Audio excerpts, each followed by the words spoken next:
नमस्कार, आप सभी का स्वागत है हमारे YouTube चैनल एक कहानी पर। आज की कहानी है मम्मी जी घर फैलाने का शौक आपको है तो समेटिए भी आप ही। सुलोचना थकी हारी घर में घुसी ही थी कि घर की हालत देखकर दिमाग भी खराब हो गया। यह शरीर साथ नहीं दे रहा था अब दिमाग ने भी साथ देना छोड़ दिया। घर की हालत देखकर इतना ज़ोर से गुस्सा आ रहा था कि घर में जितने भी लोग मौजूद हैं सबको सुना दूँ। सारी रसोई फैलाकर सासू माँ खुद आराम से सोफे पर लेटी हुई थी।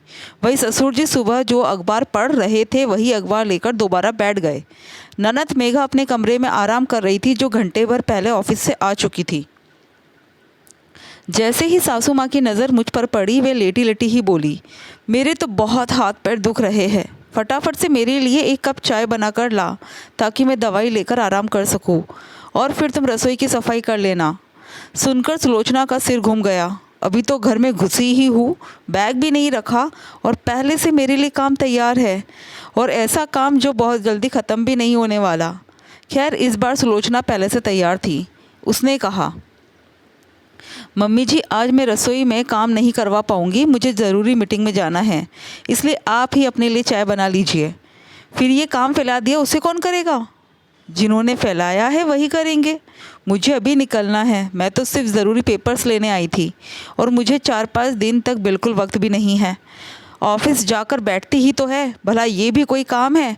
थोड़ा बहुत घर का काम भी क्या करो ताकि शरीर चलता रहे, पर करे क्या, मौज मस्ती से ही फुर्सत नहीं मिलती। माफ़ करना मम्मी जी, पर मुझे मौज मस्ती करने के पैसे नहीं मिलते।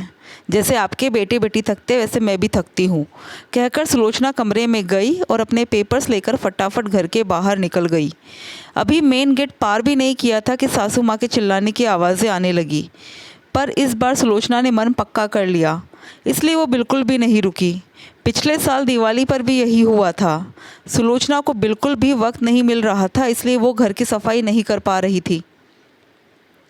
एक दिन वो थकी हारी ऑफिस से आई तो देखा कि पूरा घर फैला हुआ था। तब भी आते ही सासू माँ ने चाय का फरमान जारी किया था। कमरे में गई, अपना बैग एक तरफ पटका और रसोई में गई। जाकर दरवाजे पर ही खड़ी हो गई।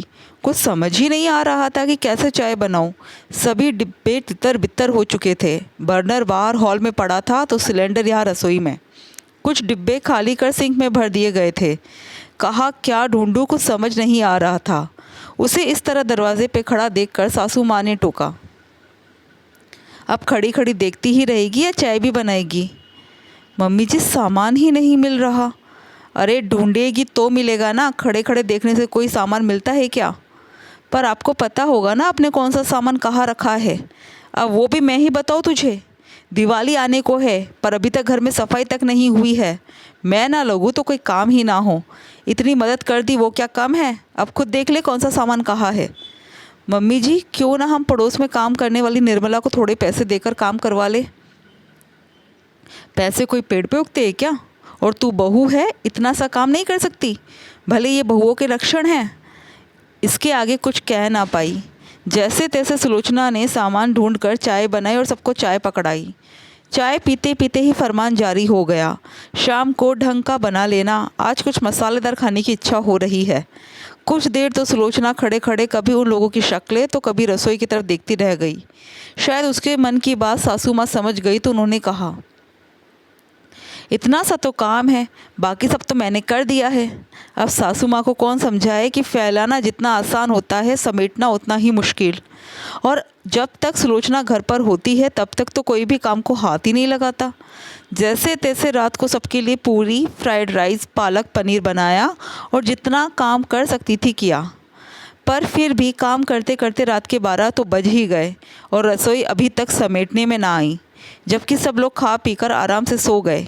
जब सुलोचना के बिल्कुल बस की बात ही नहीं रही तो वो भी काम छोड़कर जाकर सो गई। पर शरीर इतना दुख रहा था कि नींद भी नहीं आ रही थी। सुबह होते होते उसकी तबीयत बिगड़ गई। जैसे ही सासू माँ को पता चला कि सुलोचना की तबीयत बिगड़ गई, उन्होंने चिल्लाना शुरू कर दिया, ऐसा कौन सा काम करा दिया हमने उससे कि बीमार पड़ गई? आधे से ज़्यादा काम तो मैं ही कर देती हूँ, मुझसे तो अकेले नहीं होगा ये सब काम। एक काम करो, पड़ोस में निर्मला आती है, उसे कुछ पैसे देकर बुला लो और उससे काम करवा लो।